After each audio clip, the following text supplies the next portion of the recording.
When Lauren was just, I guess she was just a couple years old, and my wife was pregnant, we went in for the ultrasounds and found out the surprise that there were actually 2 babies in there. So it was an instant family kind of thing. We were living in a little townhouse. We're like suddenly, well, where are we going to go? What are we going to do? So after you get over the initial shock of having, 2 more additions, we went out and started buying 2 of everything and painting the rooms, getting them all ready, all that kind of stuff. Well, it wasn't too long into the pregnancy that the doctor saw that there were some problems. The babies were growing at different rates, and it was something that was called twin-twin transfusion. They were sharing the same line, and one was getting more than the other one was. The doctor said, that's okay, that's all right, we've seen this before. We can do a C-section, and as soon as their lungs are ready, we'll bring them out. Well, that was what the plan was. That was the goal. We didn't get to see that fulfilled. At the 24th week, the littlest one actually went home to be with the Lord. It wasn't too long after that, just a couple weeks after that, my wife went into premature labor, and Amanda was born. She was 2.5 pounds. And I had never been to a neonatal unit. I'd never seen what these children look like. I wasn't ready for what I saw. I didn't think Amanda had a chance. When I saw her, and I saw all those tubes, and I saw the oxygen and all that, I just thought, there's no way. She's not going to make this. And the doctor again said, listen, hey, we've brought back babies smaller than this. Don't worry about it. She'll be okay. So they actually, where Jean had Amanda, was a hospital that didn't have a high enough level neonatal unit, and they had to rush Amanda over to a different hospital. So while my wife was recovering in one hospital, Amanda was taken to another hospital. So I would go over there and hit both hospitals and go over and see Amanda and check up on her. And I was working shift work at the time and just making sure everything's okay, how's she doing, checking her heart rate and all. Well, I guess it was about a week into it. The doctor, he called the hospital where Amanda was, and he asked the doctors to do a CAT scan because they had seen something on Amanda's brain, and they wanted to see what that might be. And when the doctors at the hospital did that CAT scan, they called me in to the room, and they had all these negatives up on the wall, and he just said, Mr. Wright, I'm so sorry, but looking at these pictures of your daughter's brain, he said, I'd love to be able to say some good news here, but there isn't enough brain tissue to sustain life. She doesn't even have enough, what they would call brain stem, even to keep her heart going and breathing. I wish I had better news, but just looking at this, there's just nothing we can do.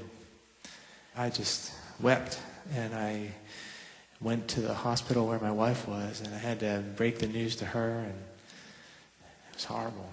We just cried. I just thought, what they said. And yet, we knew we had all these people in our church praying, and we believed in a God of miracles. So even though they were saying that, we had our small group and our church praying for us, and we were just like, Lord, nothing's too hard for you. You can heal her. And we just cried out to God. It wasn't too long after that, she was off the respirator. And I went to the doctor, what's that? Well, it doesn't mean anything. Hey, but she's breathing on her. It doesn't mean anything. It wasn't too long after that, she was taking a bottle. That was a coordinated thing. And I said to the doctor, what do you call that? He said, doesn't mean anything. Don't go there. It doesn't mean anything. Well, how do you not go there? You've got the whole church praying. You've got a God who can do anything. Our faith, we're like, Lord, Amanda's going to be the miracle baby. It wasn't too long after that, we had some shiny thing in front of her, and she'd track with her eyes, and they said she was blind. And, well, what's that? Doesn't mean anything. Pretty soon, we're like, yeah. And, it was maybe 3.5 months. She was off the respirator. She was off of the heart monitor. She was off of all the stuff. She was off of everything, and she came home with us. So my hopes were going up and up and up. I just thought, she's a miracle baby. She's going to prove them all wrong. I'd love to be able to say that that's the way things went, and that it just kept going that way. I can't say that. It's been 14 years now. It'll be 15 coming up in May. The things that she was able to do started to trail off. Taking a bottle went from no problem to taking 6 hours just to get a couple ounces into her. And what we thought was tracking with her eyes, we found out that she was cortically blind. She could see light and dark, but she couldn't see. All of her hopes just came crashing down. The thing is, in all of that, this is what I want to get across. Amanda's still a miracle baby. Lord showed me, we get gifts sometimes and they come in different kinds of wrapping, and some things aren't what they seem.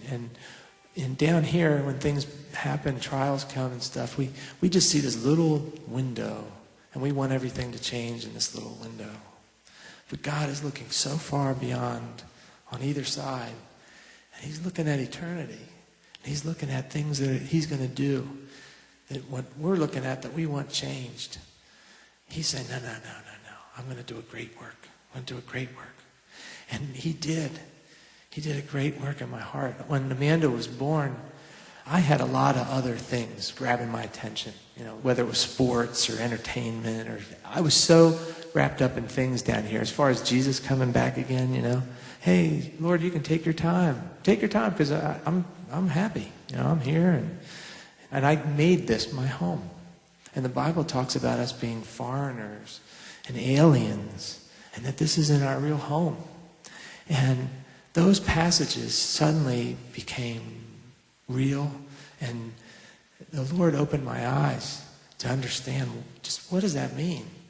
Why am I so comfortable here? Why am I so apathetic as far as his return goes? Why have I made myself like this is the be-all, end-all?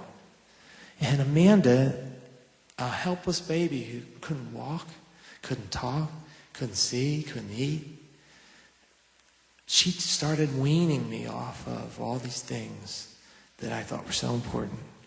And I'd hold Amanda, and I tell people it was like holding an angel. She's so otherworldly. She'd take me out of here. And no matter how bad my day had been, no matter what was going on at work, or all my bills, or car accidents, whatever, no matter what, I was holding Amanda. It didn't matter. And in her helpless way, she pointed me towards heaven. She said, that's your home. And when I was finally able to see that, and able to let go of the things that I thought so much about down here, man, all of a sudden all these songs just came out of nowhere. And the Lord just broke my heart. And so I thank God for Amanda. I can't imagine what life would be like without Amanda. Can't imagine. And this ministry we wouldn't even have a ministry if it wasn't for Amanda. Wouldn't have any songs like that, that come from that well that the Lord created. So I thank God for Amanda, and I wrote this song for her 14 years ago. And I hadn't put it on a CD before, and I thought, well,